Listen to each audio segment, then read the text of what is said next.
Today, we're talking about a fruit that's not just tasty but also full of history, the mango. Known as the king of fruits, the mango is more than just a summer favorite. It has traveled through time, cultures, and countries.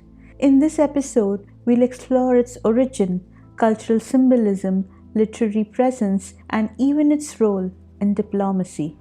So, whether you're enjoying one or just curious, get ready to see the mango in a whole new light.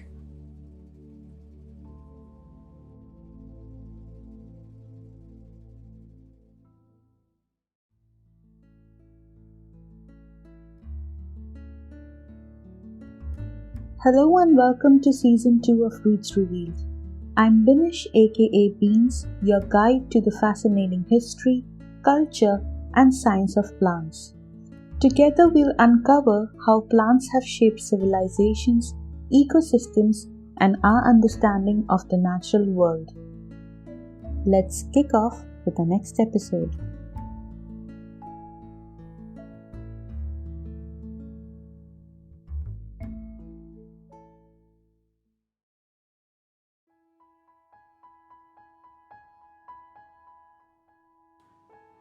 The story of mango begins more than 4,000 years ago in the tropical regions of northeastern India, Myanmar, and Bangladesh. Ancient Indian civilizations started domesticating mangoes by 2000 BCE. These early cultivators weren't just enjoying the fruit, they were revering it. Mango appears in the Vedas, some of the oldest Hindu scriptures, as symbols of prosperity, fertility, and divine favor. Sanskrit names for mangoes, amra, rasal, and soraba, highlight the emphasis on their taste, juiciness, and aroma. Even the epics Ramayana and Mahabharata mention mango groves, associating them with abundance and spiritual blessing. Clearly, mangoes were not just a crop, they were a cultural asset.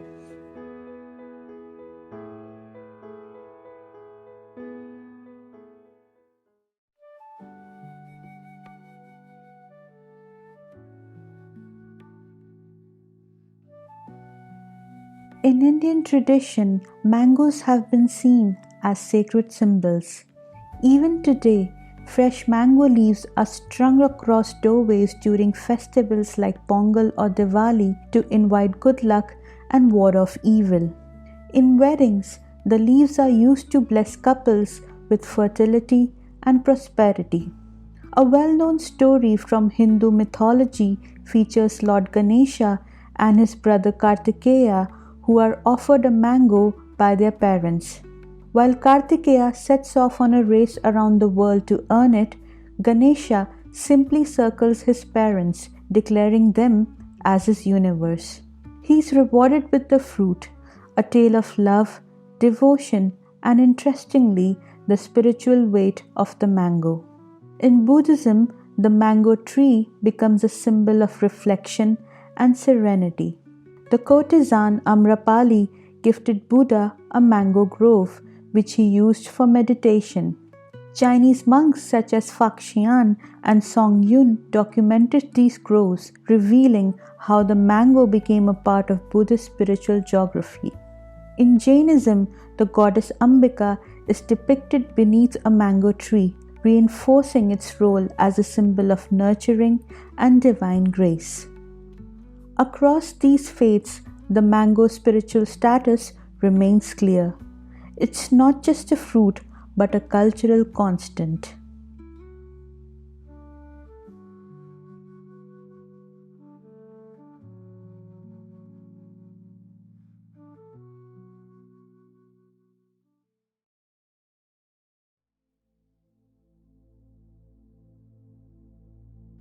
The mango's global journey began in antiquity. By the 4th and 5th centuries BCE, Buddhist monks were already carrying mango seeds from India to Southeast Asia, reaching places like Malaysia, Indonesia, and later the Philippines. In hindsight, mangoes were not just travelers, they were cultural ambassadors. One of the earliest Western encounters with mangoes comes from Alexander the Great, who invaded India in 327 BCE. His army is thought to have come across lush mango orchards in the Indus Valley, potentially bringing the fruit, or at least stories about it, back to the West.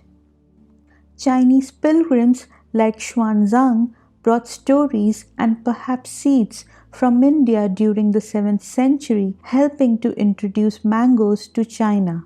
Meanwhile, Persian and Arab traders carried the mango westward by the 10th century, spreading it into the Middle East and East Africa. By 900 CE, mangoes were already being cultivated in Java, as evidenced by carvings at Borobudur Temple, where Lord Buddha is depicted in contemplation beneath a mango tree. It is evident from history that the mango carved a path across continents, rooted in history, carried by faith, and ripened by curiosity.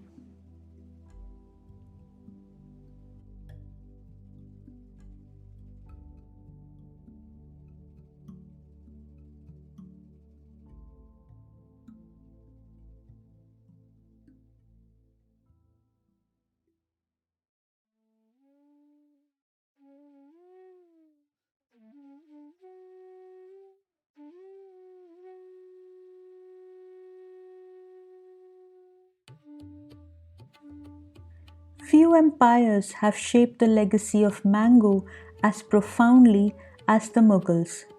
Their reign from the 16th to 18th centuries was a golden age for mango cultivation in India. It began with Babur, the first Mughal emperor of India. After his victory at Panipat, he tasted mangoes in India for the first time and became infatuated. So much so that even when his son Humayun was in exile, mangoes were sent to him through Babur's courier network. The third Mughal ruler, Akbar the Great, known for his administrative reforms and love for agriculture, created the Lakhi Bagh orchard near Darbhanga, reportedly planting over 100,000 mango trees. This was one of the earliest examples of systematic grafting. He curated several now famous varieties like Totapuri, Ratol, and Kesar and preserved their qualities through propagation techniques. Shah Jahan, the emperor who commissioned the Taj Mahal, was known to punish his son Aurangzeb for hoarding mangoes. He allegedly favored Dara Shikoh, a horticulturalist, and his chosen heir for his knowledge of mango cultivation. Dara compiled the Nuskha Dar Fani Falahat, a horticultural treatise that included mango grafting methods. Even diplomacy was not immune. Aurangzeb sent mangoes to Shah Abbas of Persia to win his favor. Under the Mughals, the mango became more than just a seasonal fruit. It was a marker of power, diplomacy, and devotion. Their legacy still lingers in varieties we cherish today.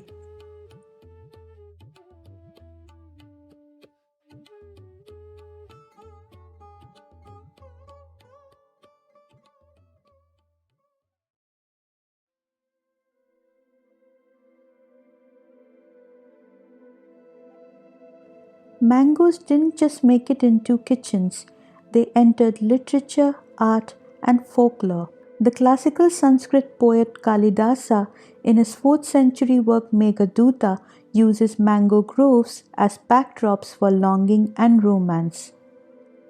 The collection of ancient Indian fables, the Panchtantra, weaves mango into moral tales about patience and wisdom. In Persian poetry, mango becomes metaphors for desire, indulgence, and elegance, a fruit fit for kings. Babur, in his Baburnama, lamented the absence of good mangoes in Central Asia, showing how even emperors experienced mango withdrawal. Later, Mirza Ghalib, one of the greatest Urdu poets, expressed his affection through witty verses, claiming that only fools dislike mangoes. Bengali poet and social reformer Rabindranath Tagore was enchanted by mango blossoms and penned poems like Amer Majori celebrating their scent. In modern literature, mangoes feature in Salman Rushdie's Midnight's Children as a symbol of Indian identity and colonial memory, and in Arundhati Roy's The God of Small Things as emblems of childhood and lost innocence. Artistically, mangoes appear in Mughal miniatures, royal feasts, and garden paintings. They are carved into the railings of the 3rd century Buddhist complex, the Great Stupa at Sanchi, sculpted into ancient temples such as Khajuraho and Halebid, and depicted in regional painting schools like Pahari and Kangra as symbols of fertility and divine presence. The curving shape of the mango even inspired the famous paisley design, now an iconic Indian motif symbolizing good fortune. From tropical groves to royal courts, the mango has embedded itself deep in human civilization. This isn't just about taste, it's about how one fruit became a symbol of passion, prosperity, and beauty. The legacy of mango lives in every story it inspires and every culture it touches.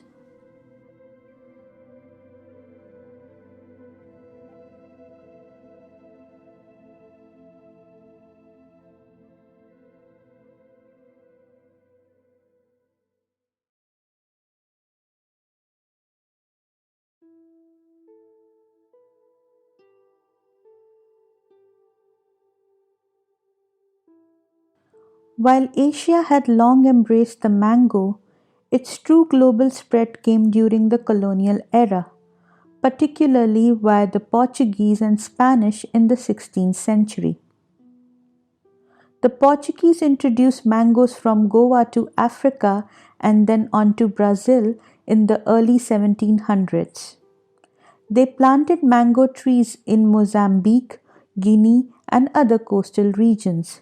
From there, mangoes reached the Caribbean, Barbados, and Jamaica by the late 18th century. The fruit made its way to Hawaii by 1809, and Florida received its first mango plants in the 1830s thanks to American botanists. The U.S. Department of Agriculture between 1899 and 1937 introduced over 500 mango varieties from the regions like India, the Philippines, and the West Indies.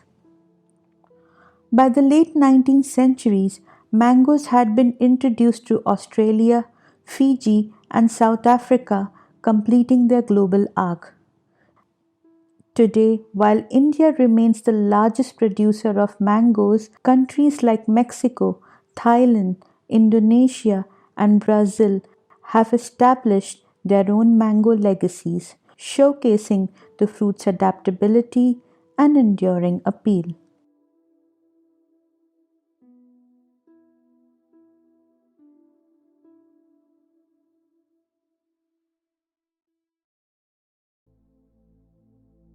Beyond history and culture, mangoes are scientifically impressive.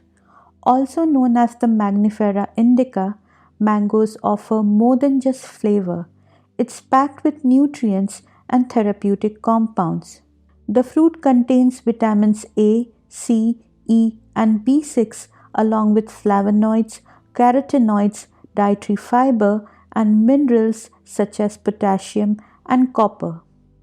These compounds may promote immune function, skin health, and heart health. Traditional medicine has long used mango leaves, bark, and flowers for treating ailments. Recent studies show that the mango leaf extract may help regulate blood sugar and improve insulin sensitivity, making it useful for managing type 2 diabetes.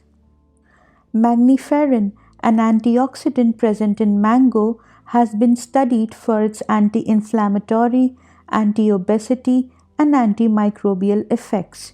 In short, Mangoes are as medicinal as they are mouth-watering.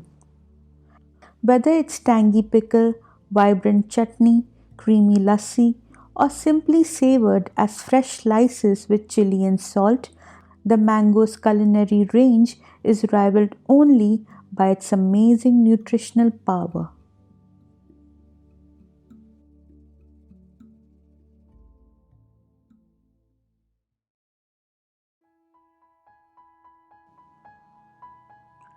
The mango's journey from ancient forests to global supermarkets is one of migration, transformation, and cultural memory.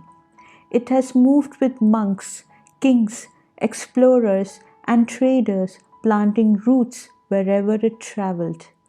But what sets the mango apart is not just the taste or nutrition, it is the richness of its story.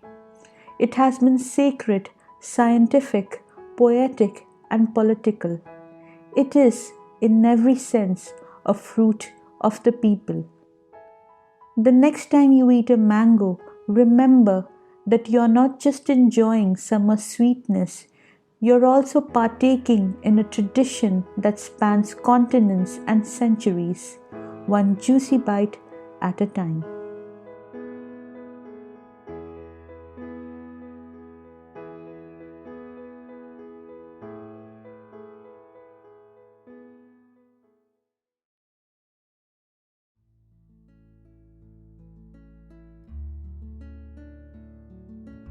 Thank you for tuning into Roots Revealed. Support the show by leaving a review on your favorite podcast platform and sharing episodes with friends and family. If you have any feedback or suggestions, reach out to me at hello@rootsrevealed.org. Remember to keep exploring your roots and celebrating the rich diversity of our shared history. See you next time. Bye.